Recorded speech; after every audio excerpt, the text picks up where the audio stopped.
നമ്മൾ ആലോചിക്കുന്ന വിഷയം മാതൃത്വമില്ലാത്ത അമ്മമാരെ കുറിച്ചാണ്. മാതൃത്വമില്ലാത്ത മാതാക്കൾ. മാതൃത്വം അല്ലെങ്കിൽ മദർഹുഡ് എന്നുള്ളത് ഉദാത്തമായൊരു സങ്കല്പമാണ്. പ്രകൃതിയിലെ ഏറ്റവും വലിയൊരു സത്യമാണ്. പക്ഷേ സംഭവിക്കുന്നത് എന്താ? ചുറ്റുപാടും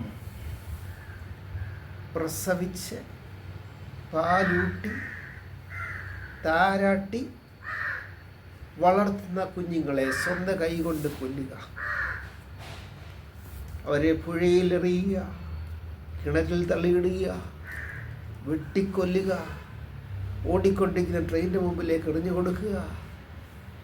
ഇതൊന്നും ഒറ്റപ്പെട്ട സംഭവങ്ങളല്ല. ഇപ്പോഴേ ഏതാണ്ട് ദിനം പ്രതി ആവർത്തിക്കപ്പെടുന്ന ഒന്നായിട്ട് മാറിക്കൊണ്ടിരിക്കുന്നു എന്നുള്ളത് വളരെ ഭീതിജനകമായ സംഗതിയാണ്. അപ്പോൾ ഇതിനെക്കുറിച്ച് നമ്മൾ ഗൗരവമായിട്ട് ആലോചിക്കേണ്ടത് എന്താണ് ഇതിൻ്റെ കാരണമെന്ന് നമ്മൾ കണ്ടുപിടിക്കേണ്ടത് ആവശ്യമല്ലേ? അതുകൊണ്ടാണ് ഞാൻ ഇന്ന് ഈ വിഷയം എടുത്തത്. ഈ സൗമ്യ മുതൽ സന്ധ്യ വരെയുള്ള അമ്മമാർ മാത്രമല്ല, സൗമ്യയ്ക്ക് മുമ്പേ ഉള്ള അമ്മമാരും ഉണ്ട്, അതിനിടയിലുള്ള അമ്മമാരും ഉണ്ട്. കഴിഞ്ഞ ഏതാണ്ട് ഒരു 4 നൂറ്റാണ്ടായിട്ട് അമ്മമാരുടെ ഇടയിലൊരു മാറ്റം. അമ്മമാരുടെ ഇടയിൽ മാത്രമല്ല, കുടുംബ ബന്ധങ്ങളിൽ വരുന്ന വലിയ മാറ്റം. വയലൻസ് ഡോമിനേറ്റ് ചെയ്യുന്നു. അക്രമാസക്തമായ കുടുംബങ്ങൾ, അതൊരു വിശാലമായ വിഷയമാണ്. ഞാൻ അതിലേക്ക് ഇപ്പം പോകുന്നില്ല. ഞാൻ ഈ മാതൃത്വമില്ലാത്ത മാതാക്കളെ കുറിച്ചാണ് ഇന്ന് പറയാൻ ആലോചിക്കുന്നത്. കുഞ്ഞുങ്ങളെ കൊന്നിട്ട് എന്താ പറയുന്നത്? ഭ്രാന്തായതുകൊണ്ട് ഇത് പോയ മാനസിക പ്രശ്നങ്ങളുണ്ടായിരുന്നു. ഞാൻ സമ്മതിക്കാം, 100-ൽ ഒരാൾക്കതുണ്ടാകാം. 100-ൽ ഒരാൾക്ക് മാനസിക പ്രശ്നങ്ങളുണ്ടാകാം. എന്നാൽ 100-ൽ 99 പേരും ഭ്രാന്ത് അവകാശപ്പെടുകയാണ്. എന്താ അതിന് കാരണം? കൊലയ്ക്ക് ശേഷം നിയമത്തിൻ്റെ ചക്രങ്ങൾ തങ്ങൾക്കെതിരെ ഉരുളാൻ പാടില്ല. 1, ഒരു സേഫർ സൈഡ് നോക്കുന്നു. 2, ഒരു ഗിൽറ്റി കോൺഷ്യൻസ് അവർക്കില്ല, ഒരു കുറ്റ മനസാക്ഷി ഇല്ല എന്നുള്ളതാണ് ഞെട്ടിപ്പിക്കുന്ന രണ്ടാമത്തെ സംഗതി. അതുകൊണ്ട് എന്താണ് നമ്മൾ പരിഹാരമായി കാണുന്നത്? ആരാണ് ഒന്നാം പ്രതി എന്ന് കണ്ടുപിടിക്കണ്ടേ? പ്രഥമ കാരണം എന്താണ്? ഞാൻ പറയും, ഈ ഇപ്പോഴത്തെ അമ്മമാരുടെ അമ്മയാണ് പ്രശ്നം. അമ്മമാരുടെ അമ്മ തന്നെയാണ് പ്രശ്നം. എന്താ അതിൻ്റെ അർത്ഥം? ഈ അമ്മൂമ്മയാണ് സ്കൂളിൽ വിടേണ്ടത്, കൊച്ചുമോനെ അല്ല, അല്ലെ കൊച്ചുമകളെ അല്ല. അവരുടെ ബോധ നിലവാരമാണ് മാറേണ്ടത്.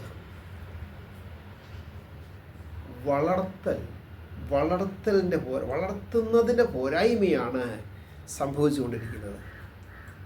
യാതൊരു അനുകമ്പയും ഇല്ലാത്ത ഒരു തലമുറയാണ് 10-25 വർഷമായി ഇവിടെ വളർത്തപ്പെട്ടുകൊണ്ടിരുന്നത്. പണമുണ്ടാക്കാനുള്ള വ്യഗ്രതയിൽ, പരക്കം പാച്ചിലിൽ കുടുംബങ്ങളെ മറന്നുപോയി. അതുകൊണ്ട് എന്താ സംഭവിച്ചേ? കുട്ടികൾക്ക് ചോറ് കൊടുക്കുന്നുണ്ട്, ഐസ്ക്രീം കൊടുക്കുന്നുണ്ട്, മൊബൈൽ കൊടുക്കുന്നുണ്ട്. കൊടുക്കാൻ മറന്നുപോയത് മൂല്യങ്ങളാണ്. ശരിയായ ജീവിത മൂല്യങ്ങൾ കുട്ടികളിൽ ഇൻകൽക്കേറ്റ് ചെയ്യാൻ ഒരു തലമുറയ്ക്ക് കഴിയാത്തതിൻ്റെ ഭവിഷ്യത്താണ് ഇന്ന് നാം അനുഭവിച്ചുകൊണ്ടിരിക്കുന്നത്. ഇതൊരു ചെറിയ കാര്യമല്ല.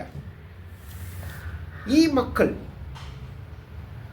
യഥേഷ്ടം ആസ്വദിച്ച് ജീവിച്ച് ഇങ്ങനെ വളർന്നു വരുന്ന ഈ മക്കൾ വിവാഹം കഴിക്കുന്നു, കുട്ടികളുണ്ടാകുന്നു.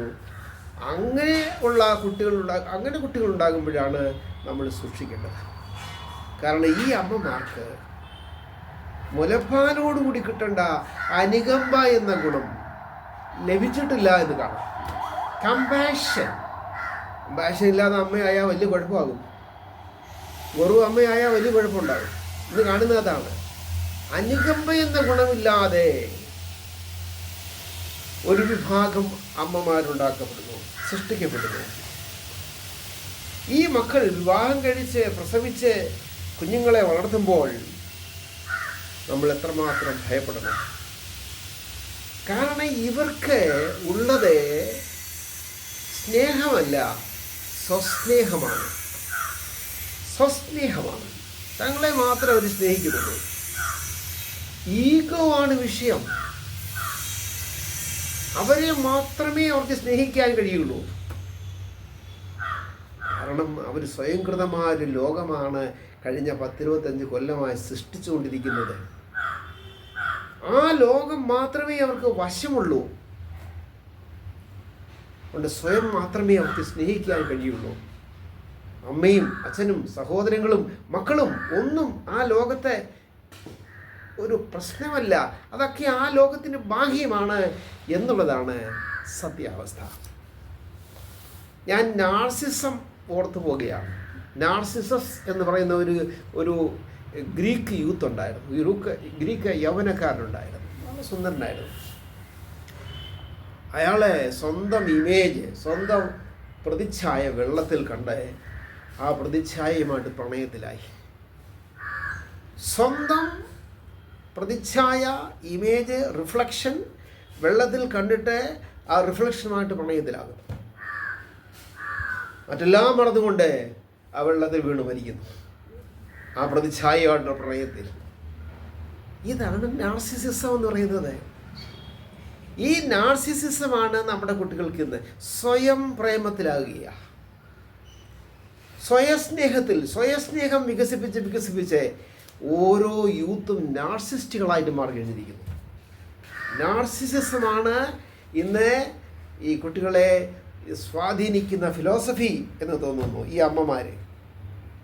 So they exclude others in their world. Others have no place. ഈ നാർസിസിസത്തെക്കുറിച്ച് സിഗ്മണ്ട് ഫ്രോയിഡ് എന്ന മനഃശാസ്ത്രജ്ഞൻ നല്ലവണ്ണം അവഗണിച്ചിട്ടുണ്ട്. മനഃശാസ്ത്രം പഠിക്കുന്നവർക്കറിയാം. സിഗ്മണ്ട് ഫ്രോയിഡ് എന്ന് പറഞ്ഞാൽ സൈക്കോളജിയിലെ, മനഃശാസ്ത്രത്തിലെ ഒരു ശബ്ദമാണ്, ഒരു ആധികാരിക ശബ്ദമാണ്. അദ്ദേഹം നാർസിസിസത്തെക്കുറിച്ച് ശരിക്കും അപഗ്രഥിക്കുകയും ഇത് ഒരു വലിയ ദോഷകരമായ മാനസികാവസ്ഥയാണെന്ന് കണ്ടെത്തുകയും ഒരു മനോരോഗമായി മാറുകയും ചെയ്യും എന്ന് കണ്ടുപിടിച്ചിരിക്കുന്നു. നാർസിസമാണ് ഇന്ന് സ്വാധീനിക്കപ്പെടുന്നത്. ഓരോരുത്തരും അവരവരുടെ ഒരു ലോകത്തിങ്ങനെ കഴിഞ്ഞുകൂടിക്കൊണ്ട് മറ്റുള്ളവരെ മറക്കുകയാണ്. സ്വന്തം ലോകം മാത്രമേ അവർക്ക് പരിചയമുള്ളൂ, അറിയാവൂ. അതിന് വലിയ പ്രശ്നമായിട്ട് ഇനി ഭാവിയിലും വളരാൻ പോവുകയാണ്. നമ്മളിത് അഡ്രസ്സ് ചെയ്തില്ലെങ്കിൽ അത് അഡ്രസ്സ് ചെയ്യാനുള്ള മാർഗം നമ്മൾ കണ്ടെത്തണം. അപ്പോൾ സ്വന്തം വൽമീകത്തിൽ അവരിങ്ങനെ ധ്യാനനിരതരായി കഴിയുകയാണ്. ഇന്നത്തെ യുവ മാതാക്കൾ പലരും ശാപഗ്രസ്തയായ അഹല്യയെ പോലെ ഒരു മോചനം കാത്ത് കഴിയുകയാണ്. ആരിവരെ മോചിപ്പിക്കും? എന്താണ് ഇതിന് പരിഹാരം? ഇതിൻ്റെ പരിഹാരം സ്കൂളിലാണ്, വീട്ടിലാണ്. ഭവനവും സ്കൂളും ഇതിൻ്റെ പരിഹാരം ഏറ്റെടുക്കണം. എങ്ങനെ ഒരു നല്ല അമ്മയാകാം എന്നുള്ളത് പഠിപ്പിക്കണം, ബോധപൂർവം പഠിപ്പിക്കണം. വിവാഹത്തിന് മുമ്പേ കൗൺസിലിംഗ് കൊടുക്കുന്നുണ്ട് പല മതങ്ങളിലും. വിവാഹത്തിന് മുമ്പേ കൗൺസിലിംഗ് കൊടുക്കുന്നുണ്ട്. പക്ഷേ വിവാഹത്തിന് ശേഷമുള്ള കൗൺസിലിംഗ് വളരെ പ്രധാനമാണ്. എങ്ങനെ കുടുംബജീവൻ നയിക്കണമെന്നാണ് നേരത്തെ പഠിപ്പിക്കുന്നതെങ്കിൽ എങ്ങനെ നല്ല അമ്മയാകണം എന്നുള്ളതിനെക്കുറിച്ച് നിരന്തരമായ കൗൺസിലിംഗ് ഉണ്ടാകണം. സ്കൂളുകളിൽ പണ്ടൊക്കെ മദേഴ്സ് ക്ലബ്ബ് ഉണ്ടായിരുന്നു. ഇടയ്ക്കൊക്കെ അതിൻ്റെ പ്രവർത്തനമൊക്കെ തകരാറിലായി. Mothers club സജീവമാകണം. അങ്ങനെ മദേഴ്സ് ക്ലബ്ബിൽ സജീവമാകുന്ന അമ്മയ്ക്ക് താൻ എന്തിനാണ് അവിടെ വന്നതെന്ന് മനസ്സിലാക്കും. തൻ്റെ കുഞ്ഞിന് വേണ്ടിയാണ്, തൻ്റെ കുഞ്ഞിൻ്റെ കെയർ ഓഫിൽ അവിടെ വന്ന് ആ കുഞ്ഞിനെ കൂടുതൽ സ്നേഹിക്കാൻ തുടങ്ങും. അതുകൊണ്ട് മദേഴ്സ് ക്ലബ്ബുകൾ സജീവമാകണം. സ്കൂളുകൾ ഈ മദേഴ്സിനെ ഇടയ്ക്കിടയ്ക്ക് വിളിച്ച് എങ്ങനെ നല്ല മാതാവാകണം എന്ന് ബോധവൽക്കരണം നടത്തണം. ഭവനങ്ങളിലും ഇതിനെക്കുറിച്ചുള്ള ഡിസ്കഷൻ നടക്കണം. ഇത് നമ്മുടെ ഇന്നത്തെ ഒരു വലിയ പ്രശ്നമായിട്ട് മാറുകയാണ് എന്നുള്ളത് കൊണ്ട് ഗൗരവമായിട്ട് എടുക്കണം.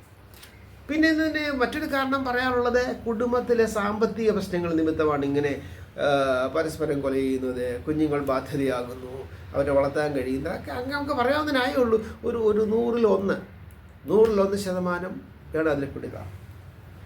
എന്നാൽ വേറെ സത്യം നിഷേധിക്കാൻ പാടില്ല. ചില കുട്ടികൾ തങ്ങളുടെ ജീവിതത്തിൽ നിന്ന് ഒഴിവാക്കപ്പെടണം എന്ന് ചില മാതാക്കൾ ആഗ്രഹിക്കുന്നുണ്ടോ എന്ന് ഞാൻ സംശയിക്കുന്നു. അതിനവരുടേതായ കാരണങ്ങളുണ്ട്. ആ കാരണങ്ങൾ കണ്ടെത്താൻ സമൂഹം തയ്യാറാകണം. ആ കാരണങ്ങൾ കണ്ടെത്തുമ്പോഴാണ് വഴിവിട്ട ജീവിതമാണ് പല കുടുംബങ്ങളെയും തകർത്തിട്ടുള്ളത് എന്നുള്ളത് നമുക്ക് വളരെ വേഗത്തിൽ കണ്ടുപിടിക്കാം. തങ്ങളുടെ ജീവിതത്തിൽ ഈ കുട്ടി ഒരു ബാധ്യതയാണ്, ഈ കുട്ടി തങ്ങളുടെ ജീവിതത്തിൽ നിന്ന് ഒഴിവാക്കപ്പെടേണ്ടതാണ് എന്ന തോന്നലുണ്ടാകുമ്പോഴാണ് ആ കുട്ടി ഒഴിവാക്കുന്നത്. അത് അഡ്രസ്സ് ചെയ്യാൻ നമ്മുടെ സമൂഹവും പൊതുപ്രവർത്തകരും ഒക്കെ തയ്യാറാകണം. മറ്റൊരു പ്രധാനപ്പെട്ട കാര്യം ഞാൻ പറയാൻ ഉദ്ദേശിക്കുന്നത്, ഈ പണ്ട് ഇതിൻ്റെ ഒന്നും ആവശ്യമില്ലായിരുന്നു. പണ്ട് എന്ത് കൗൺസിലിംഗ്, എങ്ങനെ മാതാവാകാം, ഒരു കൗൺസിലിങ്ങിൻ്റെ ആവശ്യമില്ല. എന്താ കാര്യം? കുടുംബത്തിൽ തന്നെ നല്ല അമ്മമാരുടെ മാതൃകകളുണ്ടായിരുന്നു. ആ മാതൃകകളെ ഓട്ടോമാറ്റിക്കായിട്ടും സ്വീകരിക്കുകയായിരുന്നു പണ്ട്.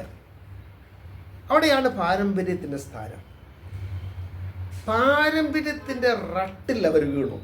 അതിൻ്റെ ഒരു വഴിത്താരയിൽ അവർ വന്നു കഴിഞ്ഞാൽ ആ വഴിയിലൂടെ നടക്കും. പാരമ്പര്യത്തിൻ്റെ ഒരു റട്ടുണ്ട്, ഒരു വഴിത്താരയുണ്ട്, ഒരു പാതയുണ്ട്. ആ പാതയിലൂടെ അവർ നടന്നുപോയി. അതിനർത്ഥം ഞാൻ പാരമ്പര്യത്തെ പൂർണ്ണമായി അംഗീകരിക്കുന്നില്ല. പാരമ്പര്യത്തിൽ കൊള്ളേണ്ടത് കൊള്ളണമെന്നാണ് ഞാൻ പറഞ്ഞത്, തള്ളേണ്ടത് തള്ളണം. അന്ധവിശ്വാസങ്ങളെയും അനാചാരങ്ങളെയും തള്ളുന്നതോടൊപ്പം തന്നെ സദാചാരങ്ങളെയും ഉത്തമ വിശ്വാസത്തെയും സ്വീകരിക്കണം. ടോട്ടൽ നിഷേധമാകാൻ പാടില്ല. ഈ നിഷേധാത്മകമായ സമീപനം നമ്മുടെ തലമുറയിൽ വന്നു കൂടിയിട്ടുണ്ടോ എന്ന് ഞാൻ സംശയിക്കുന്നു. അപ്പോൾ ഇതൊക്കെയാണ് പ്രധാനമായിട്ടും ഞാനിന്ന് പറയാൻ ആഗ്രഹിച്ച വിഷയം. നമ്മൾ പഴയതെല്ലാം കൊള്ളരുതാത്തതാണെന്ന് കളയുന്ന ആ മനോഭാവം ഉണ്ടല്ലോ, വളരെ ദോഷം ചെയ്യും. പഴയതിൽ എത്രയോ നന്മകളുണ്ട്. സത്യവും സ്നേഹവും ഒക്കെ പഴയ മൂല്യങ്ങൾ തന്നെയാണ്. എന്നാൽ അതിന് പ്രസക്തി ഇല്ലാതിരിക്കുന്ന ഏത് കാലഘട്ടത്തിലാണ്? സത്യവും നീതിയും ന്യായവും വിശ്വസ്തതയും എക്കാലവും നിലനിൽക്കുന്ന മൂല്യങ്ങളാണ്. അപ്പം പഴയതെല്ലാം കൊള്ളരുതാത്തതാണെന്ന് പറയാൻ പാടില്ല. പഴയതിൽ കൊള്ളരുതാത്തതുണ്ടെങ്കിൽ അതിനെ തള്ളണം. സ്വീകാര്യമായത് സ്വീകരിക്കുകയും ഫോക്കസ് ചെയ്യുകയും വേണം. ഇന്ന് നമ്മൾ ചെയ്യുന്നത് എന്താ? പഴയത് അപാടെ മോശമാകുന്നത് കളയുകയാണ്. Don't throw away the baby with the baptismal water എന്ന് പറയാറുണ്ട്.